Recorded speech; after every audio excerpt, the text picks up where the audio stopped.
कहूंगी कि Shubman Gill are you single? I am ready to mingle but the point is that I am loyal to Hardik Pandya. वो मेरा favourite है, ठीक है। बट ऑनेस्टली स्पीकिंग एक और बात, शुभमन गिल आपकी फैन एक और भी यहाँ पर नजर आती है, तो आप उधर जाए, ठीक है।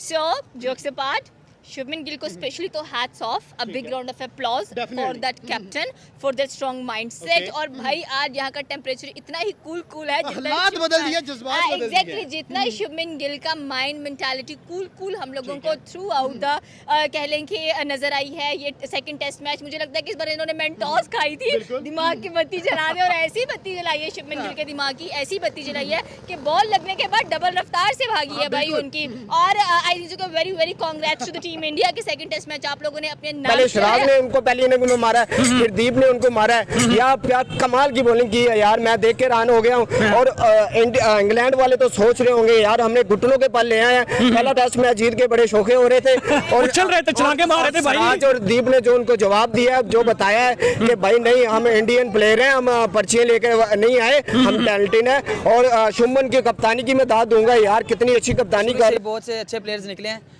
जो उनके पास टैलेंट बहुत ज़्यादा है, क्योंकि उनका मुल्क बड़ा है, इसकी वजह से ना टैलेंट बहुत ज़्यादा निकलता है। सर अब तो विराट कोहली भी नहीं है, रोहित शर्मा भी नहीं है, और इस मैच में जसप्रीत बुमराह भी नहीं था, उसके बिना जीते हैं।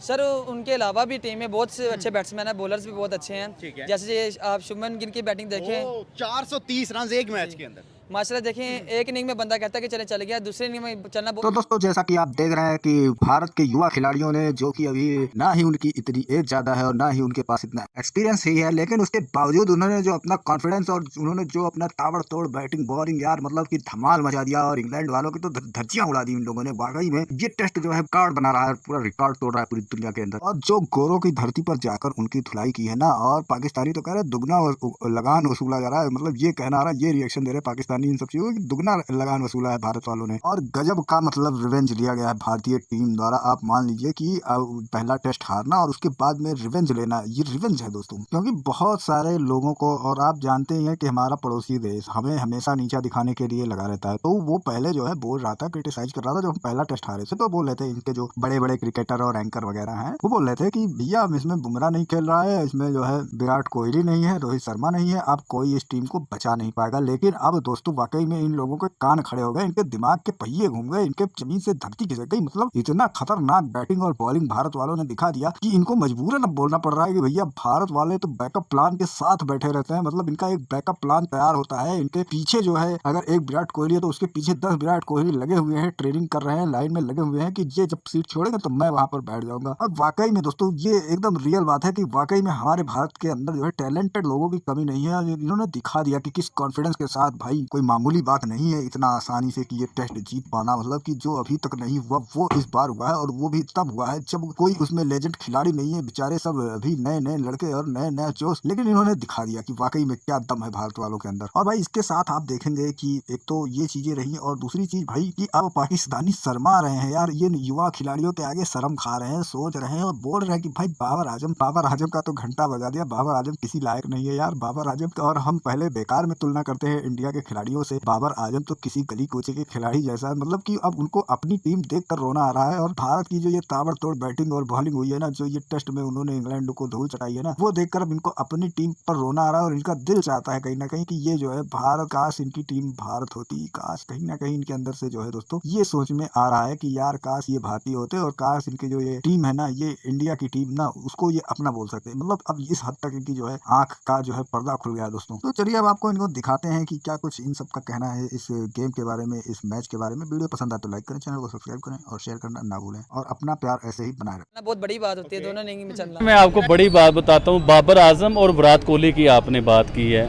बड़े दुनिया और बड़े लोग जो है ना, आज से चंद साल पहले बाबर आजम को और विराट कोहली को कंपेयर करते थे। मेरे वो इंटरव्यू निकाल के देखिए, उस टाइम भी मैंने ये कहा था कि बाबर आजम और विराट कोहली को आप कंपेयर नहीं कर सकते। Virat Kohli is the legend player. Cricket का पता चलता है कि कोई स्टार है जिसने इतनी सेंचुरी है कि सेंचुरियों की सेंचुरी करके दिखानी है उस बंदे ने। और आप देखें एक नया प्लेयर बाबर आजम, जिसके अभी कोई इतनी ज़्यादा सेंचुरी भी नहीं है, कोई इतने बड़े लेवल का उन्होंने परफॉर्म्स भी नहीं उन्होंने हमें दिखाई। पिछले 8-10 उनके टूर्नामेंट निकाले तो फ्लॉप तरीन प्लेयर जो है ना वो हुए हैं। आप यकीन करें, अगर मैं सिलेक्टर हूँ, चीफ सिलेक्टर हूँ ना, तो बाबर आजम की जगह भी नहीं बनती टीम के बीच में, शहनशाह अफरीदी की जगह भी नहीं बनती टीम के बीच में, लेकिन हम लोग फिर इन्हें चांस देते हैं क्योंकि इनके पीछे हमें नजर ही कुछ नहीं ना आता कि बाबर के बैकअप पे हमने बनाया ही कुछ नहीं। तो मैडम बात सारी ये होती है, इन्हें समझना है इन चीज़ों को जो मैंने बातें हमारे की पास हैं। कोई पोटेंशियल मौजूद नहीं है। सिराज पे जिम्मेदारी आती है तो वो फाइफर लेता है, सिक्सर लेता है। आकाशदीप के ऊपर जिम्मेदारी आती है तो वो 9 विकेटें लेकर जाता है, उसकी समझ नहीं आती है अलहदा से। उसके बाद शुभमन गिल की बात करें, उसको कप्तान बनाया, लोग एशियन कहते हैं कि हम कप्तान बनते हैं तो हमारे ऊपर प्रेशर आ जाता है। हमें थोड़ा टाइम दो स्टेबल होने के लिए। स्टेबल, वो इंग्लैंड को स्टेबल होने का टाइम नहीं दे रहा। एक मैच के अंदर 430 रन, 2 मैचेस के अंदर वो 500 प्लस रन कर चुका है, 600 प्लस रन कर चुका है। मतलब इंग्लैंड वाले हाथ धो के पीछे पड़े, इंग्लैंड के पीछे पड़ा हुआ है कि भाई मैं तुम लोगों को नहीं छोड़ूंगा, तुम लोग बेसबॉल वाली थ्योरी लेकर इंडिया आए क्यों थे।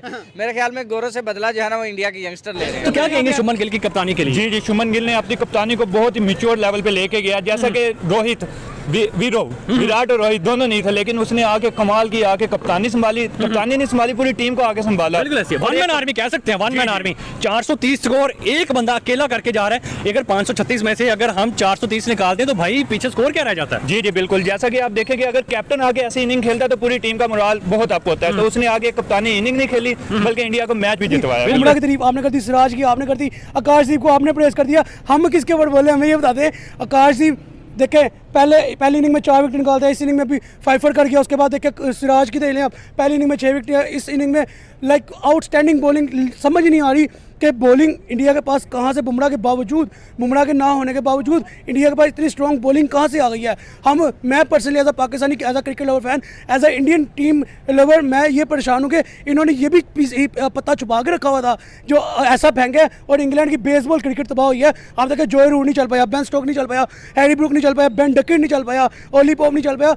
चला कौन है यहाँ पे? जिमी स्मिथ एक चला, उसको भी आके ऐसा गिराया। उसके बाद इंग्लैंड फ्लोप, बेसबॉल तबाह नजर आई। और देखें मुद्दा यहाँ पे ये नहीं है कि कौन जीता कौन हारा, मुद्दा यहाँ पे ये पहला मैच इंडिया से इंग्लैंड जीत के समझ रहा था कि हम इनके वाकई फादर हैं क्रिकेट में। लेकिन इंडिया रिवेंज टाइम में जब आया उन्होंने आगे बताया कि बेटा बाप ही होता है, चाहे बेसबॉल हो चाहे जो मर्जी हो, बाप ही होता है। जितना भी क्रेडिट जाता है सारे की सारा पूरा मैनेजमेंट को जाता है, इन यंगस्टर्स बच्चों को जाता है। जितने कमाल से लोग परफॉर्म करते हैं, जितना कॉन्फिडेंस इन लोगों ने खेला है, हमें सीनियर्स में भी नजर नहीं आता। इतना सुपर्ब ये लोग प्ले करते हैं। कौन कह सकते हैं कि विराट, रोहित और बुमराह 3 बड़े प्लेयर इस टीम में नहीं है? हाँ एग्जैक्टली, हम पीपल आर सेइंग कि भाई बहुत कमी महसूस होने वाली है इनकी, but I don't think so कि इनकी कमी महसूस हुई है। भाई आप यहाँ पर उठा कर देखिए, शुभमन गिल कैप्टन थे, ऋषभ पंत वाइस कैप्टन थे टीम के, और दोनों अच्छी परफॉर्मेंस दे रहे थे। आप उनसे कोई गिला नहीं रहा पूरे टेस्ट मैच के अंदर के भाई उन्होंने किसी प्लेयर से भी नहीं रहा, किसी से नहीं रहा। ठीक है, वो कहते हैं ना कि गिले शिकवे होते रहेंगे, लेकिन मुझे लगता है कोई गिले शिकवा नहीं रहा। इन्होंने बहुत कमाल का परफॉर्म किया और मुझे लग रहा है कि वाकई ही ये जो सीरीज है ये इंडिया की तरफ जा रही है और जानी भी चाहिए। भाई सीरीज ले गए, exactly, they are strong, 24 repeat हो गया एग्जैक्टली। और जूते की नोक पे रखना भाई, 350 रन, जितने पहाड़ रन से एक टीम को हराना, और जिसमें भाई बेन स्टोक जैसे, हैरी ब्रूक जैसे, बेन डकिट, भाई सारे आकाशदीप ने कहा कि आज आपका भाई अकेला निकलेगा। भाई जॉय रूट, बेन स्टोक, जितने बड़े बड़े प्लेयर हैं उसे अकेले बंदे ने उड़ाए हैं। सिराज का 5 साथ आकाश का 5, और वहाँ से शुभमन गिल की परफॉर्मेंस। भाई 3 बंदे इन्होंने ऐसी तबाही उतारी है, कोई कह सकता है कि ये team without Virat, Rohit and Jasprit Bumrah खेल रही है। इंग्लैंड कह रहा था बच्चे आ रहे हैं, बच्चों को सबक सिखाएंगे, इन्हें ये नहीं पता था कि बच्चे जो हैं इनको सबक सिखाने आ रहे हैं। देखिए उनके घर में घुस के उनका गरूर तोड़ना, और बर्मिंघम का एक दफ़ा याद है गब्बा का गरूर तोड़ा था, अब जाके बर्मिंघम का गरूर तोड़ा है। और भाई उन्हें बताया है कि इंडिया की टीम जहाँ भी जाती है वो होम ग्राउंड बना के खेलती है। पहला मैच दिया, नो इश्यूज, भाई 2024 में भी दिया था, उसके बाद T20 में भी पहला मैच दिया था, अब जिम्बाब्वे की साथ सीरीज थी उसमें पहला मैच दिया था। पहला मैच देना रिवायत का हिस्सा बन चुका है, और उसके बाद ठोकना और रिवेंज लेना, देखिए रिवेंज